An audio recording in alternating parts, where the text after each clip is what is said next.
Hi, my name is Dara and I'm working with the KDYS in Tralee.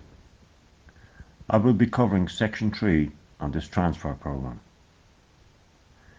In this session, we will talk about friendships and the importance of friendships in making the transfer to secondary school. Each of us would feel better knowing we had a friend at the start of our new journey. You can have different types of friends. Some friends are good for having a laugh with or sharing your favourite hobbies, and other friends can be there when you want to pour your heart out. The number of friends you have isn't important. What matters is having friends that you are close to, who can support you, and who won't try to hurt or bully you. When you move to secondary school, you will meet lots of new people. Other people from your primary school may or may not be going to the same secondary school as you. They may or may not be in the same classes as you. It will be really important that you're able to get to know new people. The important thing to remember is that other people will be feeling just as nervous and just as new as you will be. So, if we look at the friendships we have at the moment, like friendships with parents, brothers, sisters, or maybe cousins or friends from your neighbourhood. If we look at the friendships we have now and compare it to a ship won't sail or stay afloat by itself. It will need fuel to make it move and buoyancy to keep it afloat. So what things do friendships need to survive? What qualities or attributes do we need to form good, lasting friendships? I'm sure you can make a long list of things you think would be necessary to make and maintain good friendships. For me, the first thing would be mutual respect, or each person having respect for the other. This would be of the utmost importance. If you don't respect someone, then it's hardly likely that you can become good friends. Another important attribute of a good friendship is trust. Most good friendships are based on trust. Someone you can talk to or confide in without the fear of your private affairs being made public. So these are two examples of attributes that make good friendships.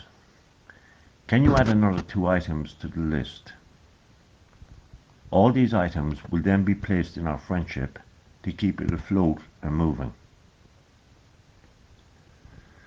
Then on the other hand, we must look at the qualities that may cause friendships to fail. What would cause you to stop being friends with somebody? For me, I would have to place not being true at the top of my list. A person that says one thing to your face and another behind your back. It would be hard to trust someone like this, and trust, as we know, is the cornerstone of a good friendship. Another thing that would damage a friendship for me is one-sidedness, or a person who is all take and no give. A person who is there in good times but is nowhere to be seen when you're in the need of help. These two things for me would damage and end a friendship. Friends stick together in good times and bad times and help each other in difficult times. So again, can you add another two items to the list? This list will then be cast into the water because we don't need them in our friendship. Things to remember. It's scary going up to someone new, but you will gain more confidence. It's good to smile. If somebody is friendly to you, try to be friendly back. It can take time to make new friends.